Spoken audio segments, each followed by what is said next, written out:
There we go. Hey, everybody. It looks like we are live now. This is the fourth Resilient Living podcast. And today we've got Elliott Scott with us. Hey, Elliott. Hey.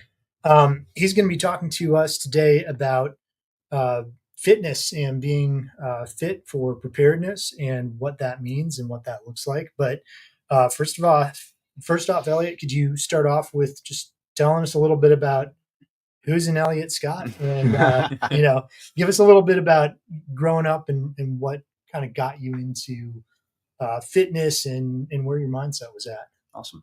It's good to be here. My name is Elliott Scott. I'm currently a lecturer at a local university in the exercise science department. Teach various fitness classes at various levels, so freshman, senior, all the whole gambit. But what got me into fitness, largely starting out, was the attraction to sport. My favorite sport growing up was track and field. I wanted to be the fastest anywhere, and so running fast and jumping high was always the motivation. And of course, being a preteen boy at the time, being strong was also important in looking the part. That became less important as time went on, but the athletic performance side was what always drew me in. That continued through high school, actually running track, and my track career didn't amount to much. The high school that I went to, track and field was not a focus. You had people that were very dedicated, and there were certain aspects that kind of got coaching that didn't, and so that was kind of one of those things where I had to teach myself how to do a lot of stuff. And so kind of being a little bit impatient and immature in that way, I tried everything. And when you try everything and take the shotgun approach, you end up succeeding at nothing. And right. So my track career really didn't amount to much, but as soon as that ended, I continued my passion for fitness, and I got into coaching. And so I actually coached track and field for about 6 years. And so coached sprinters, coached different strength and conditioning stuff with all events, just fell in love with it. But one of the things that I found was the fact that I failed in so many different ways. I made all the mistakes. None of my athletes did. And so I knew what not to do. And it kind of, even though my track career was over, it allowed me to focus in on what they needed. And so we had some pretty successful athletes come out of my time coaching. And during that time, I was getting my master's, finished that. Whenever that was done, a couple years went by, I eventually got a teaching position where I am now. And so, now most of my students are future physical therapists, occupational therapists, exercise physiologists, strength coaches, PE teachers, a lot of different things. Nice. Yeah. It's funny because a lot of that same, the making the mistakes is a lot of what we've talked about as far as the purpose of this podcast is to be able to bring our failures to hey, look, we screwed up so you don't have to. Absolutely. And that's one of the best learning experiences. You learn so much from mistakes. It's self-correcting issues. And so when something doesn't work, you move on to the next thing. And it's a really important reason why community is so important to us, because when we have that community, we can have those conversations and we can teach each other from our mistakes. Absolutely. Yeah. So as far as, preparedness, homesteading, things like that, can you tell us why you see it as being important to be fit and to be healthy? I think if you have any responsibility in life, I think physical fitness is going to play a part in that. If you have a family, it's your job, and I think it's your job to protect the family, male or female. Mm-hmm. I really do think that when we get out of the realm of athletic performance, that's and I forgot to mention, as time went on, as I went through teaching, I've fallen more in love with the emergency side of things. Did the world's longest ride along in law enforcement. That's what I call it. But I fell in love with where fitness actually matters. Like, sports are all well and good. I love sports. They're great. but it's not a life and death issue.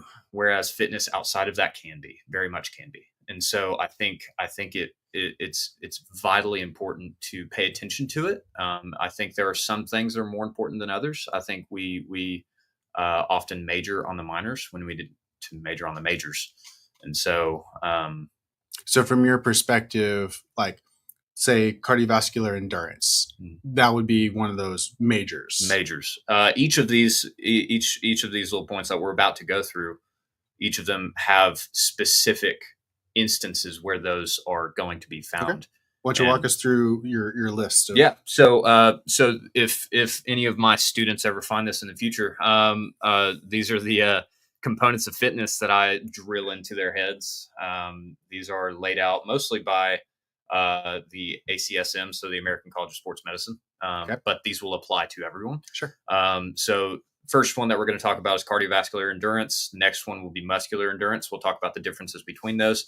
Muscular strength, flexibility. So the classic question of like, okay, when should I stretch? Should I stretch at all? We'll briefly talk about that. Body composition is going to be another one. There's some pros and cons to certain things there. And then, so those are the main ones, but then we'll also have an honorable mention, which is power. And as we get older, that's the one that people do the least. People stop doing things explosively because they're fearful of something negative happening. And so even my college students, it's interesting because even my college students, even my seniors, they're not old. They're 21, 22 years old. Mm-hmm. And I often ask them, when was the last time you threw a ball? You would be amazed at how many of them haven't touched a ball.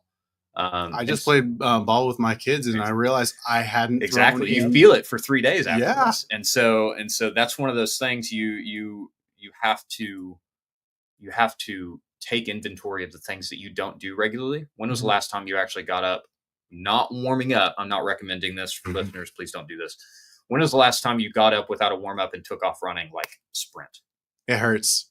And one of the leading like major injuries in people above, in men specifically, because our egos get in the way, men above 30 is torn Achilles. Yeah. And so like on my end of things, law enforcement guys, like you've been sitting in the car for a couple hours. Now you're expected to take off running, and that's not ideal. So having that fitness available, power, your body, before we get into these, your body abides by a distinct use it or lose it rule. Excuse me. If you do not use a certain part of these things will go away. Some of these come back really easily. Some of these don't. So when we do talk about these, if you use them, some of them will come back. Some of them will never be the same. Some of them you can improve on, be better than you ever were. But there's others that, like, I'm never going to run as fast as I did when I was in high school, but I can still improve my speed from what it is right now. Sure. Okay. So, yeah. Cool. I actually had a question just to derail Absolutely. Party on. So you mentioned, majoring on the minors. Yeah. What are some of the minors that people might get stuck on or hung up on? Because like in preparedness, I see people get like super tactical, but then they have no idea how to grow food. Yeah, or, right. Raise anything. I think one thing is people get like if you follow the fitness space on YouTube right now, it's this giant debate between science-based lifting and kind of your classic traditional bodybuilding, and that's like the epitome of like the fitness space. And I think that's an example of majoring on the minors because ultimately it comes down to what you're wanting to do. So a lot of these people in the bodybuilding space, they're only looking at it from one point of view. So they look at the athletic performance side of things and they see, oh, that's stupid, right? Whereas if you take athletic performance and you see them doing like full-fledged bodybuilding workout, it's like, oh, those guys are going to be slow and unathletic.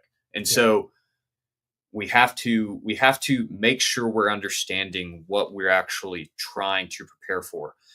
In a homesteading preparedness sense, we're hitting all of these. And so that we'll get into like kind of how to dose each one of these things.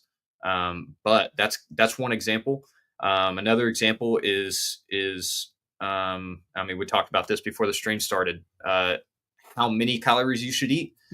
Whereas a lot of people are like, they focus on how many calories they should eat, which is vitally important, 100%. But then the calories that they're bringing in, the food products that they're bringing in, are straight terrible for them. Sure. And so we need to make sure that food is quality. That's probably my weakest point, honestly, because food is delicious. But that's one of those examples of majoring on the minors. We need to be able to define each one of these. That way we can have some sort of, here's a buzzword, specificity. And so specificity is vitally important. If you want to get big, you need to do specific training to get big. If you want to get fast, you have to do specific training to get fast. If you're wanting to improve your endurance, either muscularly or cardiovascularly, we have to do it with specificity. And so if we major on all of these different opinions, we run the risk of kind of seeing that like all blend together, and it's not. We start to do everything suboptimally, Right. Whereas we can take a phasic approach and work on one thing at a time. There's this term called residuals, and so your cardiovascular endurance, for example, we'll talk about that, what that means here in a second. Your cardiovascular endurance is going to have a certain residual, meaning it sticks around, right? So the effects from that training sticks around. Power and speed, I'm going to lump those together. They're not the same, but I'm going to lump them together. They have very short residuals. So you would peak for performance, you get to a certain point, but if you don't train that for a while, it leaves very quickly. Sure. And so cardiovascular endurance doesn't leave near as quickly. Strength doesn't leave near as quickly, but some of these other things will. Okay. And so that makes sense. Yeah. Yeah. So I worked in a physical labor job for a while, and we had one of the guys on the crew was a gym rat. Yeah. And, you've got your other guys, everybody's got dad bods. Yep. And this guy could not lift or move anything. Yeah. He's got these big, pretty muscles.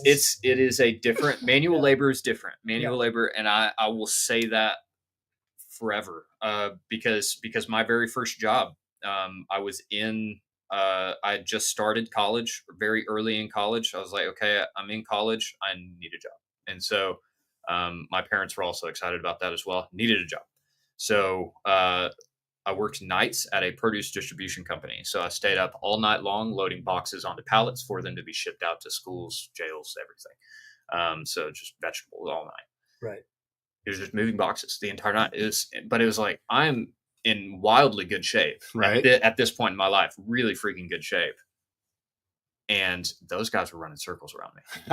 And it's like dad bods, like it was, some of them were like, had no muscle at all. So it was like kind of the opposite of a dad bod. Like, yeah, it was very interesting. It's humbling, but it's different. And I think if you go to the construction field, it's the exact same way. You see some of these guys, they live off of Little Debbie's and energy drinks, and they can outwork all of us. So yeah. All right, cool. Well, thanks for letting me. Absolutely. I think that goes outside the realm of science. I think we need to pray about that one. Yeah. Wonder why that's happening. Right. But yeah, that's a specific kind of training. It seems like. But, yeah. Okay. Awesome. Well, let's get back on the rails. Go ahead, Jerry. Yeah. So you start off with cardiovascular endurance. So how is that defined? Okay. So cardiovascular endurance is basically the capacity of your heart to deliver blood to working tissues. It's also interchangeable. It's not the same, but it is the same coin. You're looking at two sides of the same coin as cardiorespiratory endurance. They are not the same thing. However, you cannot train them independently. If you train one, you train the other. However, it's looking at two different parts of the same system. So whenever we're talking about cardiovascular endurance, we're talking about delivery of blood. When you talk about cardiorespiratory endurance, you're talking about the transmission of oxygen into the blood and then delivering into the tissues when they arrive at their destination, and then taking CO2 out. Okay. And so, so if you ever hear, if listeners are ever looking at stuff and they see cardiorespiratory endurance, it's the exact same thing. It's just different side of it. So one of these The cool part about cardiovascular endurance is probably the most open-ended of any of them. Okay. You can train it in almost any way. A good way to look at it is if your heart rate is above resting, there's a cardiorespiratory or cardiovascular response happening. And so that one's definitely the most open-ended. If you are not a marathon runner, they have very specific, they have to run a ton of miles, right? If you are a bodybuilder, maybe running a ton of miles probably isn't the best thing. However, if you want a heavier cardiovascular effect from your workouts, lift weights faster. Oh, I promise yeah. you will breathe. You will be breathing heavy. That's another way to look at it. Anytime you're having to breathe heavily, you are using that cardiorespiratory system and training it. So Sure. the more often that you can get yourself to breathe heavily, we are using that cardiovascular system. That's oversimplifying it, Yeah. but Right. that makes it that makes it practical. Like I have a rule in my classes, it has to be practical. Yeah. And so get breathing heavy. That is going to be cardiovascular endurance. Well, and that makes a lot of sense because when you're breathing, you have to breathe in more air, and then your blood has to Yep. pump more to Yep. move that air around. Yep. the Your body, heart so, your heart rate will increase in order to increase that pump. Mhm. The what's called stroke volume. Get a little sciencey here. The stroke volume, which is how much blood that your heart can actually bring in Mhm. and then eject. And Right. so that's one stroke. So that font is one stroke. And so it actually we're looking at how much blood can actually be delivered to those tissues. And so cardiovascular endurance, if you notice, when you undergo regular training of cardio, whatever it is, whether it's high intensity, low intensity, the higher intensity it is, the shorter it can be. The lower intensity, the longer it needs to be. Um, uh, when you look at that and you actually engage in that for a long period of time, you'll actually notice that your resting heart rate decreases. And it's because your heart doesn't have to work quite as hard to deliver that same amount of oxygen as it previously had, because that stroke volume actually improves. And so your heart literally gets more efficient. And so it quite literally doesn't have to beat as many times to get the same amount of blood to a desired tissue. Sure. That makes So, sense. yeah. Can you tell us a little bit about muscular endurance, since we've already covered Yeah. cardiovascular? So the next one is muscular endurance. Muscular endurance. So we've delivered the blood to tissue, and so muscular endurance is referring to the ability of a muscle to, and they're very interrelated. If you've ever trained for muscular endurance, there is a very very strong cardiovascular response. And I'll give examples. But muscular endurance is the ability of a muscle to exert load repeatedly, Mhm. like Okay. very simplifying. Yeah. And most of the time, that is going to be at a largely submaximal state. So if it's maximal, if you're doing something really, really heavy, you're not going to be able to lift it that many times. So there's not really as much of an endurance response to it. Gotcha. However, if I do push ups, that's one thing that I personally am good at. One push up is not heavy enough for me to get a response. So I have to do a lot of them. And so then we're training more muscular endurance.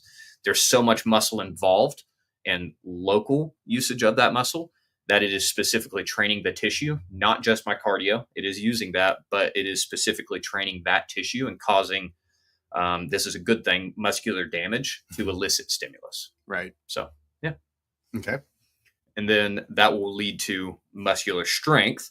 So muscular strength, they go hand in hand. So a lot of these kind of have a little bit of a gray area, and so you can train muscular endurance to an extent very sparingly around 5 reps and up.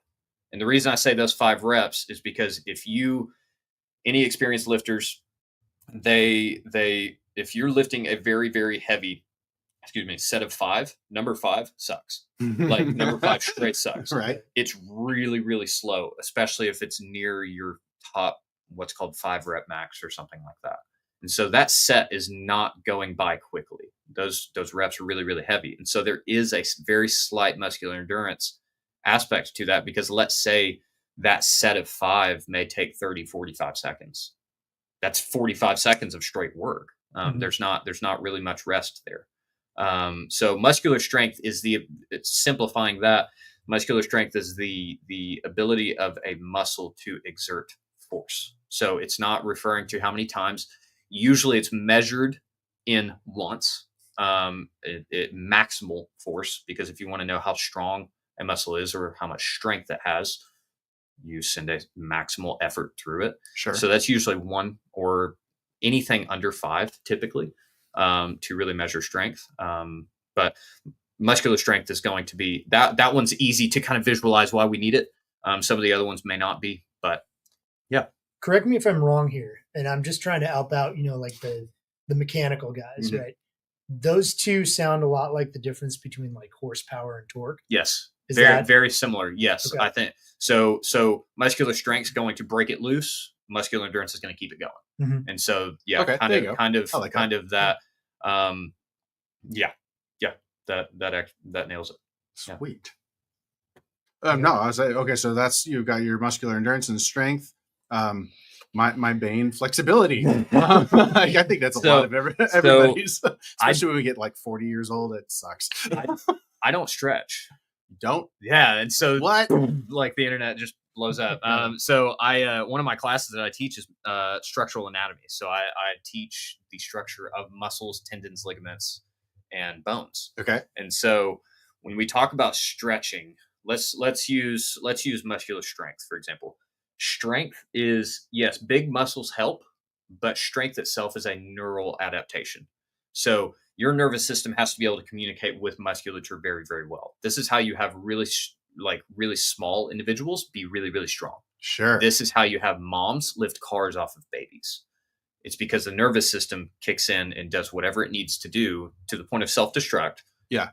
To exert a lot of force. So strength is a neural adaptation. And so if you strength train, you're going to get strong or stronger really, really quickly. It's because your nervous system is adapting and quite literally learning how to move heavy loads that are heavier than what you're accustomed to. So you're going to see what are called newbie gains starting out. And that is a neural adaptation. So when you are exhibiting strength, you're asking your muscles to turn on. Flexibility or stretching, we're going to use the verb, not the state of flexibility, but the verb stretching asks them to turn off. And so when we stretch, one of the classic questions is, when should we stretch, right? If you're going to stretch, it really needs to be after the workout. If you're stretching before the workout, you're asking musculature to turn off. There's a time and a place to do that, but it has to be hyper specific. And I'll kind of talk about that in a second. But it has to be very specific, has to be very pointed. You can't just do a basic, like, okay, I'm going to stretch my hamstrings and then go take off running and expect to not rip it off the bone. Especially if you haven't done it in a long time. When you are doing what's called static stretching, which is the classic holding a position for 10 to 30 seconds, 1 minute, whatever, however long you go, we are asking a lot of your musculature to quite literally turn off. That's not what we want to do if we're wanting to be a guy that I keep up with. He's a physical therapist, Kelly Starrett. He's really big on the internet. He's been around for a long time. He wrote a book called The Supple Leopard. And so he brings up this analogy, and it's like oversimplifying stuff, but it's a fun thing to think about. Have you ever seen a leopard stretch or do any like static stretching? They may like get up, they may yawn or whatever, yeah, right. But like then boom, they're gone. And we're kind of wanting to embark on the same idea here. So with stretching, there is what's called a warm-up. So warm-up does the opposite. So I use an on-ramp and an off-ramp example. So when you hop onto an on-ramp for a highway, what's the point of an on-ramp? To get up to speed. To get up to speed. Yeah. When you warm up, we're asking your musculature to get up to speed for performance, right? Yeah. Whereas stretching needs to be part of the cool down, which is the off ramp. That gives your body a chance to slow the heart rate without allowing blood to pool in places, which is not ideal, especially not for older adults. But that gives an opportunity for things to slow down. So when we stretch, it really needs to be at the tail end of a workout. If you enjoy stretching, do it. It's 100%. It's very relaxing. If it helps you go to sleep at night, absolutely do it. We need to make sure that in those end ranges of motion, we're still strong. And so when we're talking about flexibility, if we're wanting it to be in the aspect of preparedness, or if we're wanting it to actually be able to put into practice, when we go to the gym, when we work out, when we do certain things, when we squat down to pick up our kids, when we do certain things, we need to try to hit as much range of motion as possible, because that gives us the length. That gives us the length. But we also need to call upon the nervous system in those end ranges. That way we're not losing weakness in that, because again, your body abides by that use it or lose it policy. And so when we stretch, I'm not going to say don't stretch. I need people to pick the correct time to stretch. And so now, with that being said, there is a time and a place to kind of circle back around. There is a time and a place to stretch before the workout. If you are having to fight your body to get into specific positions, Okay. it may not be a bad idea to stretch, because that fighting of the body may cause more dysfunction in the long run than losing a little bit of power from stretching does. So we know that stretching beforehand reduces power output. We know that. That's been tested again and again. Like, research is beating that dead horse right now, and it has been for decades. The problem is, when like, I used to coach sprinters. If sprinters can't reach certain shapes whenever they're running on the track because they're so unflexible, I'm going to have them stretch because I need them to reach those shapes. Now, I'm not going to have them stretch as much, but I'm going to have them stretch a little bit. There's also what's called dynamic stretching. Dynamic stretching means that you are stretching muscles to their end range, but not keeping them there.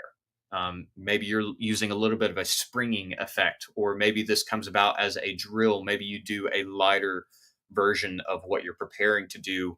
If you've ever seen people do like arm circles and twists and stuff like that, those are examples of dynamic stretches. Those increase power because they are that on ramp. They ask the muscles to turn on. So, can you do a more traditional stretch, let's say a day before or 12 hours before 100%. your workout, and that can give you that range of motion, Yeah. but not turn your muscles off? Absolutely. Before? Okay. Absolutely. It can definitely help. And even then, I think, and this is bordering on my opinion, so take it with a grain of salt, but if you were to stretch before a workout, I would almost say stretch and then do your warm up. Make sure everything's firing, and then work out. Okay. And so, because the warm up, when you warm, literally temperature wise, like if you warm up a rubber band, it's going to stretch a lot easier, right? Your muscles do the exact same thing. And so if you warm up and make sure your muscles are firing and everything before training, that's good. We don't want to do a warm up stretch, because that defeats the purpose of the warm up, because now we're warmed up and then you cool down. Exactly. And then go, right? So we want to, if you want to stretch before, then warm up, because that warm up is not going to hurt the range of motion mini gains that you got. Consistency in that position. So stretching is also a neural adaptation. If you stretch your hamstrings right now, you're going to feel a pain response. That is quite literally your muscles saying, no, I don't know what's happening past this point. They're scared, they're tight, like they're not happy. And so they send a pain response to make you stop. You'll notice that if you do that every single day, that pain response begins to lessen and your range of motion increases. It's because your hamstrings, or whatever you're stretching, it's learning that range of motion. And so it stops sending as much of a pain response. It's very like tenderly kind of walking into new territory that it otherwise didn't know. Sure. And so, flexibility. I think the ability to reach the positions that you need, to sum all of that up, the ability to reach the positions that you need without pain and be strong in those positions. That's it. Yep. And I think a lot of people look at that as not just flexibility, but mobility.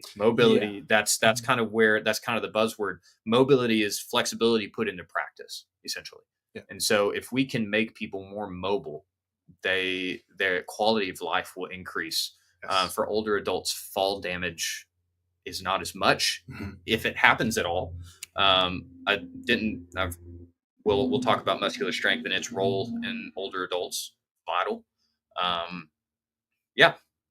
So I had a question on this, not to belabor the point, but as experts, it's when you're an expert in something, it's easy to like go high level Yeah. and forget about something. Yeah. And so the whole time you're talking about this, one of the things I'm thinking about is give me an example, right? Like Okay. if I'm sitting there thinking about chucking a rotten apple into my chicken run from 200 feet away, and I'm thinking I'm going to feel this tomorrow. Okay, so what is a warm up for throwing a ball? So basic throwing motions. So we have different internal rotation positions. So you can kind of see me on camera. We have different internal rotation positions. We have different external rotation positions. Okay. A throwing motion is going to be a mixture of all of that. And so we need to be able to be mobile and ready in all of those positions. So, so the biceps are going to be very important in protecting what's called the UCL, this ulnar collateral ligament right here. And so forearm strength is going to be very vital. Forearm strength is usually never a problem in people that do manual labor. And so it can be kind of an afterthought. It's a welcome afterthought, if that makes sense. But biceps are important. Your triceps, both sides of that joint are going to help keep it together. The elbow is where we see the Tommy John's issues in baseball players, right? Now, in normal people, the elbow is not as bad because we don't use our arms as whips quite as much. Technique isn't good enough, and it's kind of a self-limiter, and it kind of keeps us safer that way. Sure. So the issue with us is shoulders. Yes. And so our shoulders, making sure our rotator cuffs are strong. And so we have 4 different rotator cuff muscles that surround the shoulder socket, if you will. And they sit underneath this big meaty part. And it's not very big on me. I'm built like a athletic librarian. But I we need a strong rotator cuff. That's going to be this internal and external rotation position. And so we need to have access to that range of motion. One thing that I look at, it's not directly the rotator cuff, but if you, this is one thing that I test with students. If you can raise your hand above your head, and if you look beside me, I'll spin the chair around. If you look beside me, can you see my ear right here? And if you can see my ear, that means I have enough what's called shoulder flexion, right? So this is shoulder extension. This is shoulder flexion. Okay. If we're missing these range of motions, we might be headed for something. Okay. Maybe not. There's a lot of people that are wildly athletic with no injury history that can't do that. There's a lot of people that can do that, and they, like under an x-ray, they look like they got hit by a car. Yeah. And so,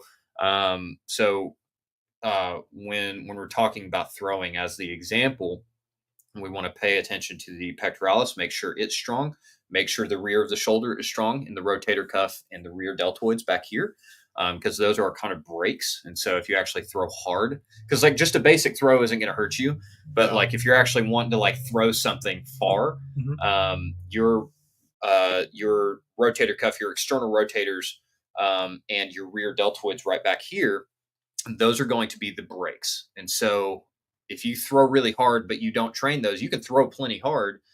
It's like having a 1,000 horsepower car with 100 horsepower brakes. And so it's not, there's no stopping it. That's how people throw their arms out. It's kind of bad news. So making sure that we have access to all of these positions, both in an internal rotation aspect and an external rotation, and then making sure we have enough range of motion up here. I think those are good places to start in terms of a throwing motion. Okay. And so we could go all day on different positions. Yeah. Sure. So like warm up, would I just, throw softer? Straight up. So this idea of specificity carries over into warm-ups. Okay. And so the best way to warm up for anything is to do that thing at a lower intensity. If I'm warming up for squatting, the best thing to do is squat either higher or lower weight or whatever that may be. So lower the range of motion or lower the weight or both. Those are the best ways to get warmed up quick for whatever you're trying to do. And so a few arm circles here and there, forward and backward. Big ones, I don't want to smack anything around me. But getting a few arm circles in there, some different arm swings forward and backwards. It's a dynamic warm up for all of the muscles that I just mentioned, for the rotator cuff, pectoralis major up in front, deltoids, rear delts, everything. So Nice. Awesome. yeah, Thank you. absolutely. No, okay. So you just mentioned you're what did you say? You're like a fit librarian or something? Yeah.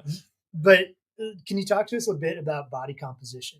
Okay, so body composition is one that's kind of overlooked. So if you hike, or if you meet anybody in the military, specifically Army, specifically infantry, or reconnaissance, they do a lot of traveling on foot, and so they do a lot of carry, and so carriage of materials is really a huge requirement for all of those positions. Right. When we start talking about body composition, especially in this context, we have to think about what we're carrying on our body. And so if the reason why I want to look at it in this way, and the reason I choose to look at it in this way, is having too much muscle really isn't the issue.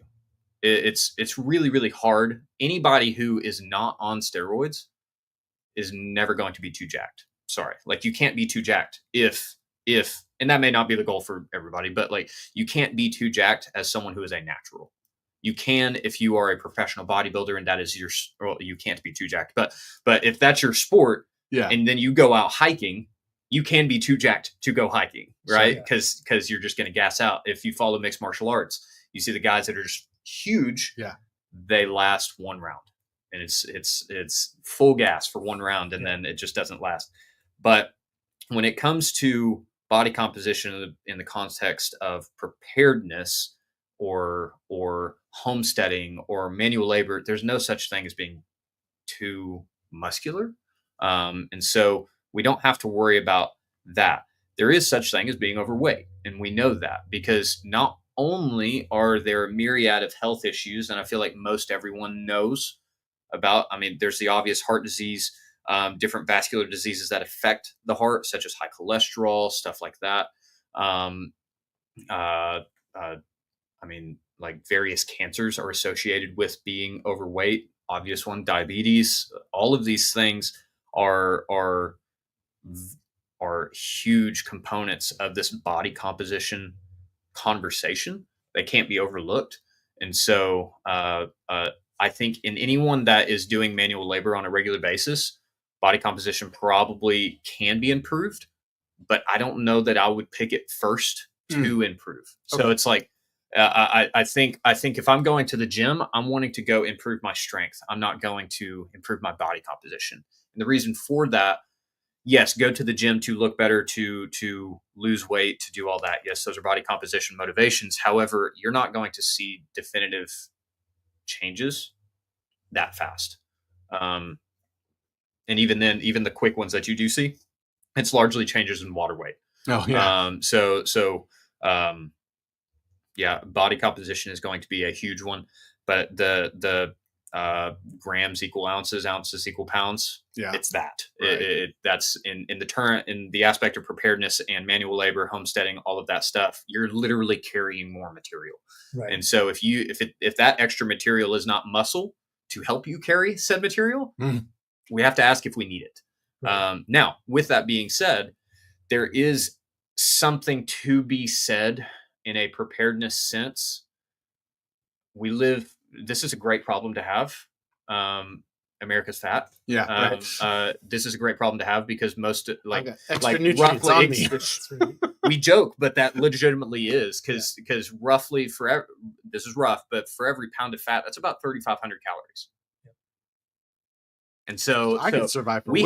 We have enormous amount. Yeah. So if you stay hydrated, because we can go a few days without water. Yeah. Right. It. Yeah.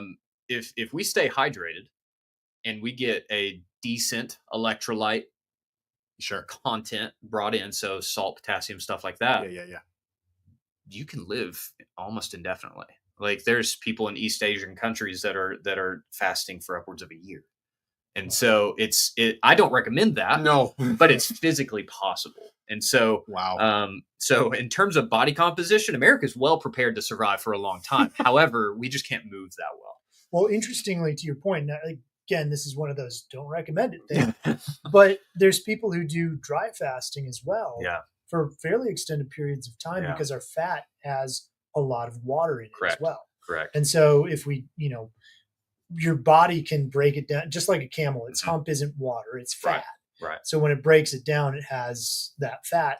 And if that fat was built up from high nutrient dense quality stuff, absolutely, instead of the toxic crap we most of us eat, then you're breaking down, like you're getting that mineral content from it. But absolutely, it's an interesting issue here in the States. And having so people, and we really only see this in people that have eating disorders, because no one's really mentally tough enough around here, like in America, to, I mean, sure someone is, but to really get into this, right? Yeah.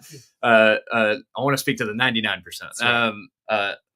Most people, unless they have an eating disorder, are not going to not have enough fat. And the reason why we have to have some fat on us is because there's certain vitamins, like fat soluble vitamins, that need fat in order to be delivered, some vital ones, especially vitamin D. Sure. And so there's vitamin D is produced in the body, so you can get it from sunlight, but it's also a good idea to supplement it.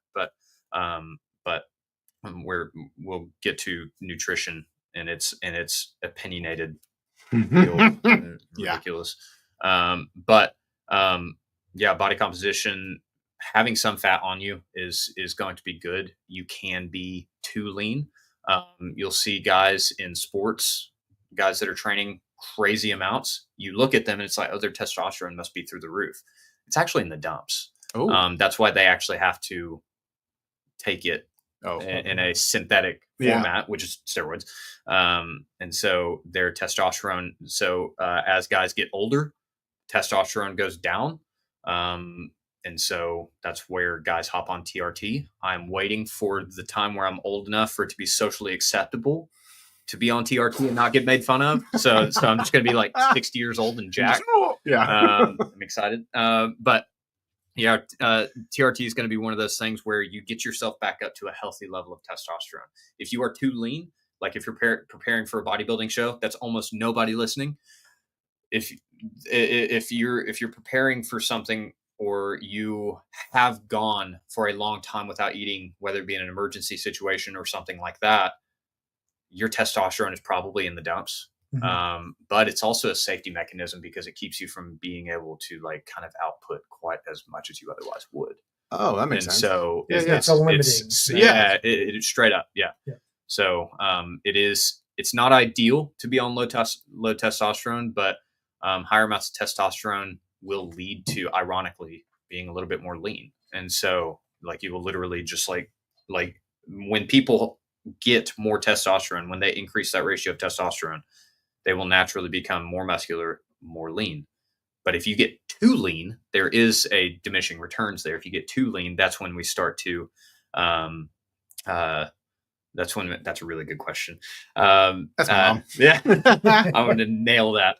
There is such thing as too lean. So it's really cool to look good in the mirror, but there can be some negatives to that. You can still look really, really good in the mirror and not be on that too low side of things. But sure. Do you want to hit that question? There is no difference. Straight up, hard no. No. So all of these elements that we're going through, so the actually active ones, so cardiovascular, muscular endurance, muscular strength, flexibility, everyone should do them. Male, female, woman, man, like child, adult, 10 years old, 9 years old, doesn't matter.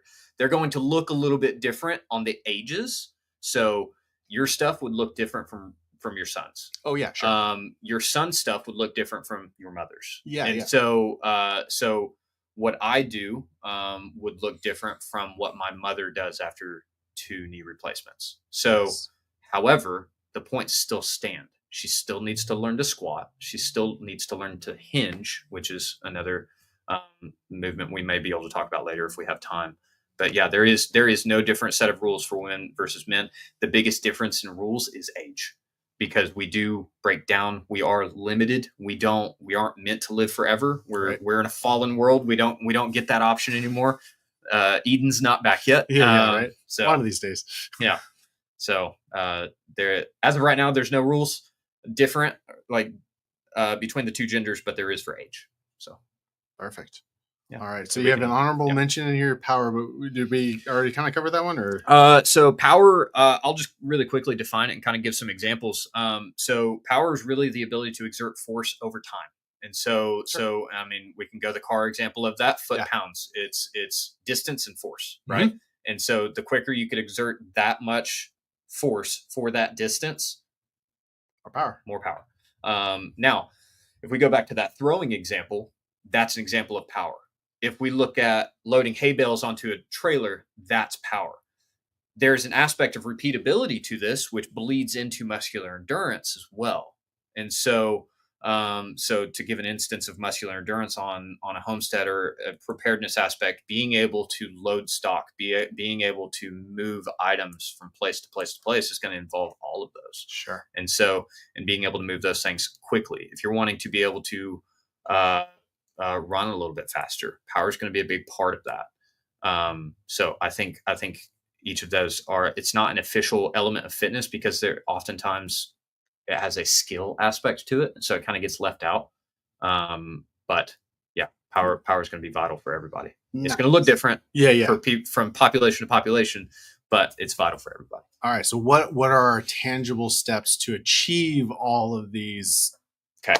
So when we'll kind of start back on top of that list, so cardiovascular endurance, how are we going to improve cardiovascular endurance? One starting point is, again, to get that heart rate up, get yourself breathing heavily. Now, I mentioned it in passing. If you are wanting to improve your cardiovascular endurance, you need to be doing something generally for a long time. It's in the word, it's endurance, right? It's being able to do something for an extended amount of time. And so if you're wanting to improve just cardiovascular health, that can be high intensity, that can be low intensity. Again, high intensity is not going to last as long. If you're wanting to be able to improve your ability to go for hours and hours and hours, doing a couple sprints probably isn't going to do it. And so we want to be able to do things, physical activity, for a long period of time. And so that needs to be relatively low intensity. If the intensity is too high, we can't do it for as long. So if you go out and run at a good clip, and then it's like you get your ego in there, and then suddenly it's like, this was a mistake, the run ends kind of early. And so the endurance response may not be as good as it could have been if we had left the ego at the door and started out a little bit slower, or even walked, or whatever it may be. So some tangible steps, pun intended here, 10,000 steps a day, starting point. If you are not close to that, let's say you average 5,000 steps a day, pedometers, which is what you use to measure your steps. You either have them on your phone. I don't necessarily trust the phone one, because especially for women, they don't carry their phones in their pockets. Men, it's a little bit more accurate because their phone is in their pocket. Sure. Women, it's in their bags. So that one's a little bit harder. But if you have a smartwatch, they're getting better. They're not perfect, but they're getting better at tracking that. You can buy pedometers really, really cheap. Yeah. Fitbit makes some nice ones. Measuring how many steps you take is going to be very important. So 10,000 steps is kind of the goal. If you're already hitting 10,000 steps, 13,000. If you're already hitting that, why not go more? The cool part about fitness, especially cardiovascular fitness, there has not been an established upper limit of benefits from doing more. They haven't found one. Research has not established an upper limit of like, oh, this is too much. People just keep on improving. I don't know how many like CrossFitters we find in here, but it's funny that like CrossFit people do all these things. It's all these kind of not random. There's a method to the madness, but from an untrained eye, it is random. People keep on improving, and we haven't found the ceiling. There's people that are squatting 500 pounds and running 5-minute miles. Wow. And this is like commonplace in the sport now. Not commonplace in like general population, because the people that are doing this, it's their full-time job essentially. Yeah. But there's way more of those people than there were 10 years ago, like exponentially more people. That's wild. And so we haven't found an upper limit of dosage for many of these. But cardiovascular endurance, do anything for a long period of time. That's why I was saying earlier, it's super open-ended. Yeah. get your heart rate up for an extended amount of time. If it's too intense, you're not going to be able to do it as long. So keep that in mind. Which would apply to older generation as, conversely to a younger generation is get up, moving. Yep. Doesn't mean necessarily going for a jog. Quite literally, yeah. Is just get up and walk around. Just push yourself a little bit harder each day. Exactly. More than you're accustomed to. And even then, I would say keep it relatively, if you need to recover, take a rest day. People overthink. So majoring on the minors, people overthink about rest days. If you need a rest day, take a rest day. Most of the people that aren't listening to these streams are not professional athletes. If they are, they understand what I'm saying, because anything high performance, you have to have recovery. Yeah. If you want to do anything at a high level, you have to recover at a high level as well. That's not my saying. I don't know who said it, but it's not mine. But it rings true. Yeah. So if you want to do anything at a high level, you need to recover, even if you're just starting out. So if you're starting out, okay, I'm going to get 3,000 steps today. Yeah. Like you're completely sedentary. So like 3,000 steps is like not much. We get that before 9 a.m. most of the time. If that's your goal, smash it for a week. Right. Maybe take the weekend off, and then maybe go 4,000 the next week. So you're giving yourself those steps. You're not asking someone to go out and run for an hour. You're not asking someone to go hit the Stairmaster for an hour. We're not asking someone to do 1,000 squats. It can be very simple. It genuinely can be very simple. So could you speed run the others for us, just as far as like how we can practically put those to use? So muscular endurance, we can put that one to use. This is going to be anything that requires force that's repetitive. So I use the example of loading hay bales onto a trailer. If you have a large field that you have to do this for, there you go. That's a lot of muscular endurance. Recently at my house, we've been working on digging a trench. Muscular endurance, great up muscular endurance, especially of the spine. So in the homesteading sense, it's local musculature that we want to focus on. If you throw out your back, your homestead's dead for a couple days, right? So if we want to have really, really good muscular endurance in that spinal musculature, very, very important. So that's going to be one instance where that happens. So muscular strength, again, the ability to exert force, that one, again, moving heavy equipment.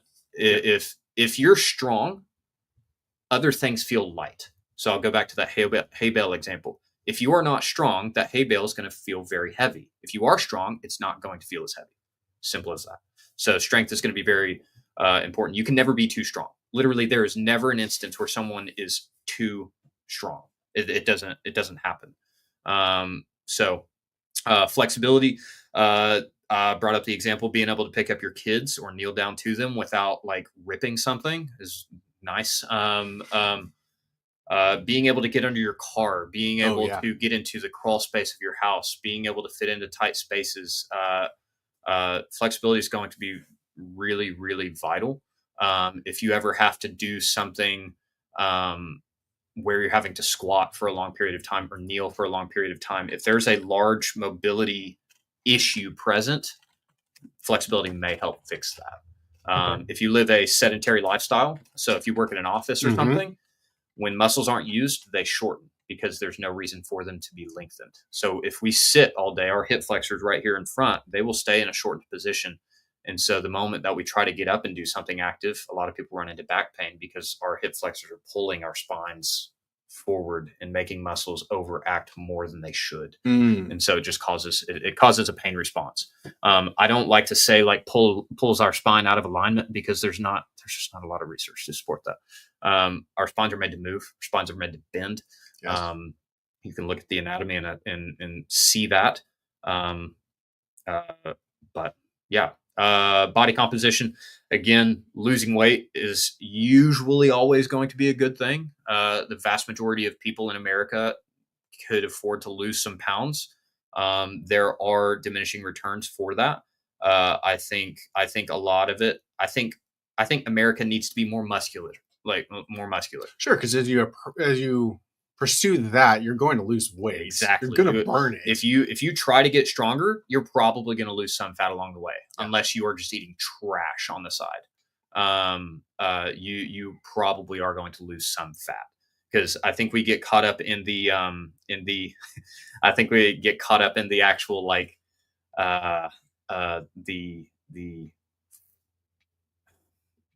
the number on the scale, whereas the number on the scale doesn't tell what's actually in your body. Like if someone gets stronger and then they see that number go up, I almost guarantee you it's probably not fat, especially if it's over a length of time.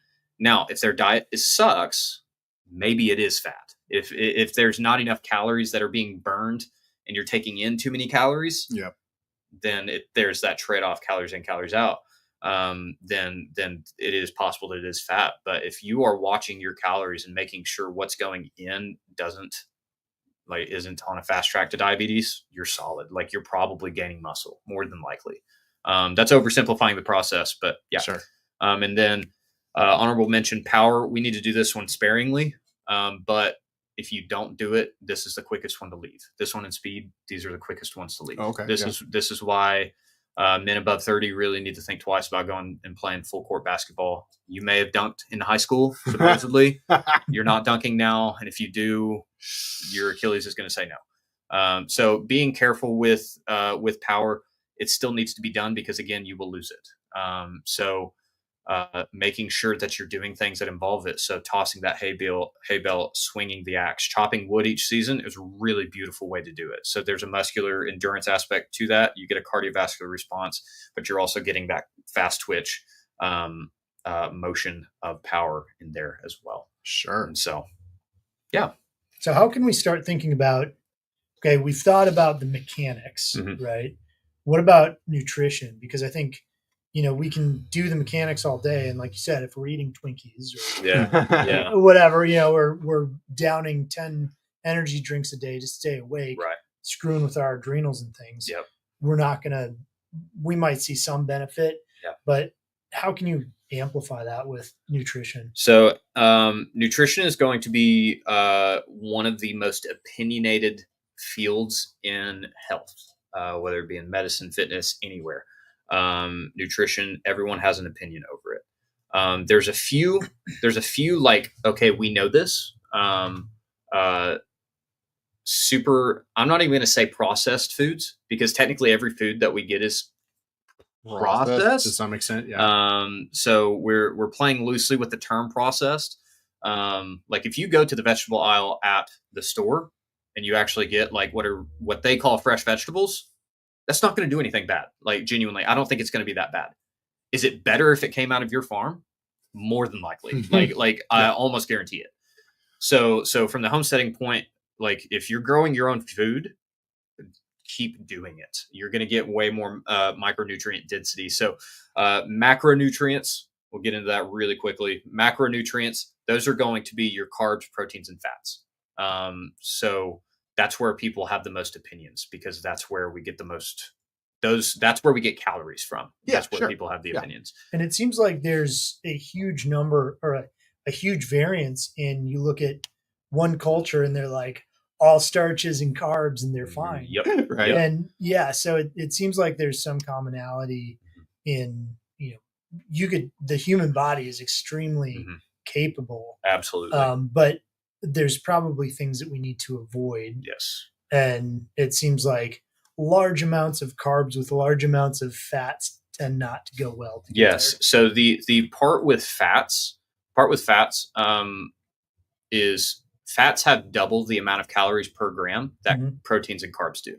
Carbs are delicious. Fats are dense. So fats, that's the danger is overeating. And so we don't realize how many calories we're bringing in. So it's like I'm having salad, and then you put like olive oil or something on it. Olive oil is not bad for you. No, but crap, a teaspoon of it's 100 calories. it's so many calories for such a small serving. And so that's the danger with that. Carbs, yes, there is the aspect of overeating because potatoes are delicious, right? Yes, they are. So in all forms, in every form, yeah. So when something is sweet, we eat too much of it. When something when something tastes good, we eat too much of it. Oftentimes, it's probably really carb heavy. There's some things that are delicious that aren't, like steak, my personal favorite, like medium rare steak, no carbs, like none. Right. But it does have a little bit of fat in it. Generally, those are leaner cuts, but yeah, I mean, it has some fat to it, but that fat is not going to be bad for you. Again, I think it's more valuable to focus on. We were talking about this before the stream. Was uh, quality over quantity. Mhm. Yes, I don't want you to overeat, but it's really hard to overeat quality food. It's really hard to eat too much steak. It's really hard to eat too many apples. It's really hard to eat too many bananas. If you eat like a full size orange, eat like 3 of them and nothing else. Tell me how you feel. It's awful. Like it is. It like you feel so full. You're just bloated. Like it's not ideal. So quality foods tend to be more filling, right? If you pull a potato out of the ground and actually bake it, it's probably going to be more satiating than some like freezer thing that like fried potatoes or something like that. Right.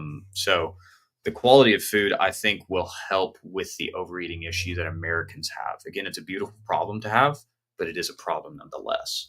And so I think quality over quantity is going to be most important. Sure. Yeah. One of the things I had to learn as I was dealing with health was I needed to be eating those quality foods because as I take it or I understood it, a lot of times what ends up happening is you're eating these foods that are either highly processed or they're just grown in soil that they're basically like farming now is basically hydroponics and the soil is just a substrate to keep the plant up. Right. Yep. Right. Yeah. Right. And so there's no, and they're on artificial life support the whole time. Yeah. And so our bodies, I think oftentimes we're getting these calories, like their physical energy, but we're not getting the mineral content and things that we need. And so our body goes, oh, I need more to get enough mineral content. Yeah. Well, it's also taking that and basically just storing it as fat. Yeah. So the macronutrients, those are where we're getting our calories. The micronutrients, you began to mention them. Those are going to be our vitamins, minerals, and then the can you guess the third one? It's the most common salt molecule in the body. Oh, water. Water. So that's our third micronutrient. So third. That's our third micronutrient. I can count to potato. Yeah. All right, so those are the 3 micronutrients. The issue is, yes, Americans overeat. There is a danger of undereating. So when we undereat, the risk of that means that we're not getting enough of those micronutrients. Or if we are eating poor quality foods, like you just mentioned, we're not getting enough of those micronutrients. And so when we don't eat enough of those, that's going to send a hunger response. We eat more food. We may fill up that micronutrient deficit that we had. However, we are way over in calories, right? If we eat quality foods, it's more likely that we're going to check all of those micronutrient boxes while not overeating on the calorie end of things, whether it be proteins, carbs, and fats. So on the carbs and fats idea, that's where most people have the most opinions. A starting point for protein is we're going to go there's kind of a range. Research is really supporting right now higher protein intakes for many people. Obviously, consult your doctor before any of this, but there is a lot of research coming out that supports 1 gram per pound of body weight a day. That's an easy one to remember. Exactly. That's one of the things that it's really beautiful. But so is that goal weight or is that current weight? I would say goal weight. Okay. Especially if you're trying to lose weight. If you're trying to gain weight, you can either do your current or goal. Either one will work. But if you're trying to lose weight, if you're doing your current weight, let's say you're 300 pounds and you're trying to lose weight, you probably shouldn't be taking in 300 grams of protein. That's right? That's a lot. That's a straight crap load. So when we're going with that rule, there is some diminishing returns. If you're above, I would say 250, I probably wouldn't do that. It's going to get difficult anyway. Most of your diet's going to be protein. So there's kind of the bottom end of that range. What I would say is half a gram per pound. So literally divide that in half. That's the minimum. Genuine, like that's the low end. Another way to look at it, you could look at the metric one, which is where all the textbooks get it. We're going to go with 0.8 grams per kilogram of body weight. So if I weigh 70 kilos or 77, I use freedom units. That's right. If I weigh 75 kilos, I'm going to multiply that 75 times 0.8, and that's roughly my protein range for the day. So 0.8 to 1 gram per protein a day. per kilo. Again, the easier one to remember is that 1 gram per pound. Oh yeah. Especially for Americans that don't use the metric system. That's right. So yeah. Nice. Any closing thoughts? Yeah, I don't know. I think I really appreciate this because, I think I'd like to get a little bit more into doing intentional things. My issue is I'll do hard physical labor, whether on my own homestead or somebody else's one day, and I'm okay doing that. Like I've got the endurance because I do it consistently enough, but I could definitely use being a little bit more in shape, whether that's losing a few pounds or, it might be, I think for me, it'd probably be good to start running, just jogging. Yeah. Because I get plenty of steps, but I think, having that challenge to up that a little bit would be that up in intensity is going to be really valuable. So I can really quickly go through dosages for each of those. So cardiovascular endurance, you need to be doing that every day. Like perfect. You can have a day off. If you need a day off, have a day off 100%. But we need to be doing it most days, more than not. Muscular endurance, that one is going to cause the most muscular damage. Again, muscular damage in this conversation is good. So I would say minimum once a week. If you're an older adult, I would say 50 and up. You can get away with 50. If you're below 50, I would say aim for twice a week. If that's too much, start out once and then go up. Muscular strength, almost the exact same prescription there. You can get away for older adults once a week. We need to be doing focus training on that ideally twice. You can get an enormous amount of gains from, like, that sounds like such a gym term. When I say gains, I mean literally improvement. Yeah, right. So you can get a ton of gains just from twice a week. The better you get, it goes up from there. I don't recommend more than 6 days a week, because that's like knocking on a job there. Yeah, like you're probably that's full time. If you're doing manual labor in your not just leisure time, but also like your actual job, and then you're asking yourself to strength train 5 days a week, you're not going to recover from that. That's not ideal. And just on that point, like, I think so many of us, we've got jobs, we've got kids, we've got homesteads, and you go online and you've got the people you try to look up fitness and what it's such a convoluted space too. It's a convoluted to, get noticed online, but it's also people who are in that space. They're fitness people. And so they're giving advice that doesn't make sense for your homestead or for your, average 50-year-old who's, kind of working on their career. So I think this is really helpful thinking about, cardiovascular stuff. I can do that daily. I can just kind of build it into what I'm doing. And I can do small weight training or muscular endurance, muscular strength stuff on and those two can complement each other. So muscular strength and endurance, they can complement each other greatly. Right. Whatever you want to focus on in a workout, you do it first. That's what you're. So if we're making this really practical, like if you're wanting to improve your strength, do the strength stuff first, and then you can follow that up with some endurance stuff. Sure. You want to go really, really high intensity first, and then lower intensity throughout the workout. And so if you're trying to fit this into your week, I just mentioned muscular endurance, let's say twice a week for a 50-year-old, muscular strength once a week. Or we can go even better. Let's say muscular strength earlier in the week when we're a little bit more fresh, possibly. Maybe coming off the weekend, right? This may not be the case if you have kids. That may not be as restful for other people. But strength, you require more, right? Endurance, we can possibly slide that to the end of the week. And so you could do one strength training session, one muscular endurance section, and get a lot of benefit there. And like you said, sprinkle in the cardiovascular aspects throughout the day, because it is so open-ended. You can get a lot of cardiovascular response from open-ended stuff. That muscular strength and muscular endurance, they complement each other. We just need to do strength first. We need to do the hard stuff first. Mhm. That way our bodies are fresh. Like when we warm up, our body's ready to go. If we wait to do something at the very end of the workout, like if I want bigger biceps, I'm not going to wait until I'm dead tired at the end of the workout to give my biceps work. I'm going to do them Start first. there. Yeah. That way they get all the response I can get, and then we do the rest of the workout. That makes sense. Yeah. And so if you're, and that works for your kind of like bang for your buck thing. So if you are limited on time, Yes. Sure. one strength session a week, later in the week, you do a muscular endurance section. That's going to give you a lot of benefit, especially if you were doing nothing.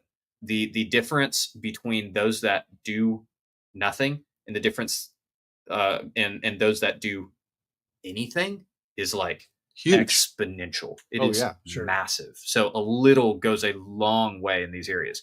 And I just want to say on the muscular strength, because if there are older adults listening, muscular strength is so important because falls are the bane of older adults' existence. And I say that because statistically speaking, odds are not looking good if you get a broken hip past 75. It's not like things don't go uphill from there. They Sure. typically go downhill, not in a good Right. way. However, in those that are susceptible to fall, so in senior citizens, especially people that are 50 and up, 55, sorry. Those are those that are older, they're no longer spring chickens if you're Andy Griffith fans. Those people, strength training is probably going to be more important, honestly. My strength training is going to look different, but Sure. if you lift something that is heavy for you, my heavy is not your heavy, and it's not your heavy. It's going to be different. But if you lift something heavy, you are going to reduce your risk of falls. Sure. Strength, like our ability to balance is basically just a focused form of strength, right? Mhm. And so if I'm trying to balance on a tightrope, I have to exert strength in a very controlled manner, right? It's kind of the same way. If someone's walking up the stairs at home, they have to exert strength in a very controlled manner. If they can't exert that strength, they're at a higher risk for fall damage. Sure. Biggest one is they can't catch themselves if they fall.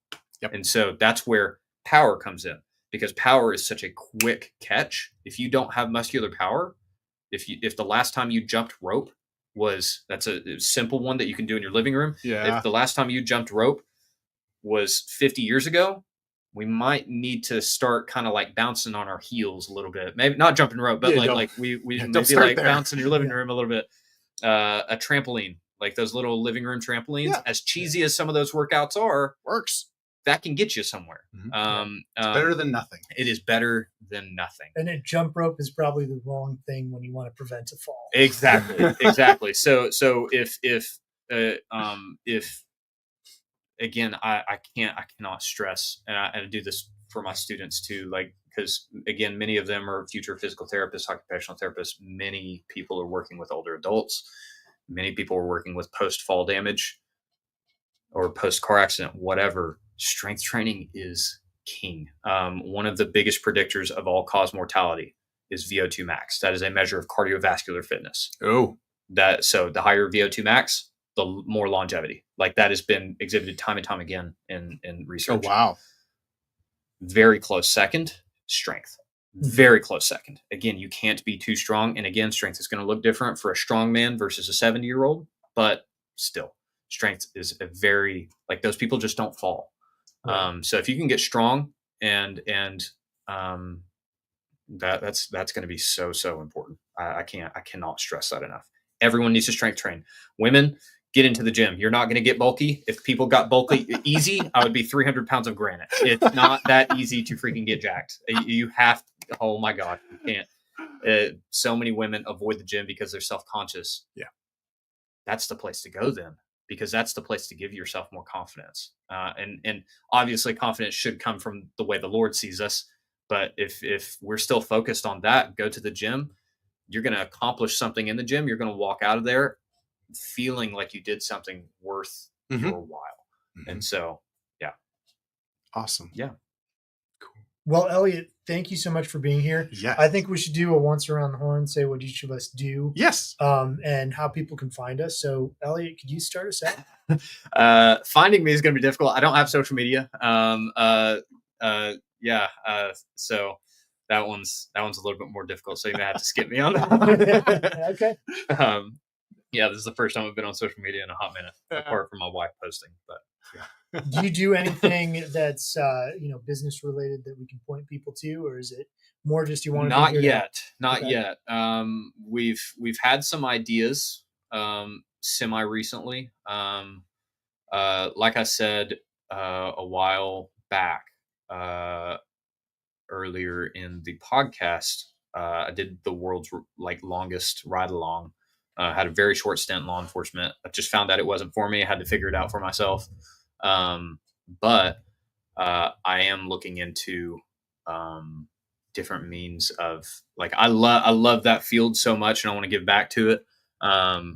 But means of doing the fitness stuff for emergency populations and actually maybe running classes at different academies and stuff. That would be so cool.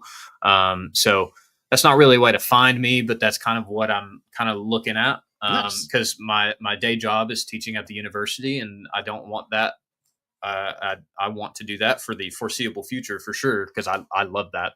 I've fallen in love with that, but I also want to give back to the field that gave me so much. Sure. So awesome. Yeah. Cool. Yeah. Well, go ahead, Jared. Go for it. Yeah. I was actually just going to say that, our EMS and yes, fire departments and police officers, they need to be fit. Yep. And so that makes a ton of sense. So we'd love to see that happen. Yep. But Jared, if you could let us know what you do, how people can find you. So the background that you see in the podcast, that's my store. That's right. So this is Resilient Living. That's LIVIN. So you can find us at www.resilientliving.com. Basically, we supply emergency preparedness equipment and education. That's part of what we're doing here is the educational aspect. Aside from coordinating with other educational experts, so CPR, ham radio, firearm safety. So that's basically where you can find us on Instagram, TikTok, YouTube, Facebook. And they're all resilient living or some iteration resilient _living or resilient living. So that's us. Awesome. Thank you. Yeah. So my name's Ryan Steva. I'm the owner proprietor of the homesteadconsultant.com. I help people set up homesteads like we talked about earlier, avoid some of those big mistakes. So that's what I do. You can find my information mostly at the homesteadconsultant.com, but I'm on YouTube. There's a good chance you're watching this on my YouTube channel. So please like and subscribe there. That will really help us get this out to the masses. And, our big thing is really helping our community be more resilient. So that's why we bring people like Elliott in. That's why we do the things we do. So thanks so much for watching, everybody. Hope that was helpful and hope you have a great night.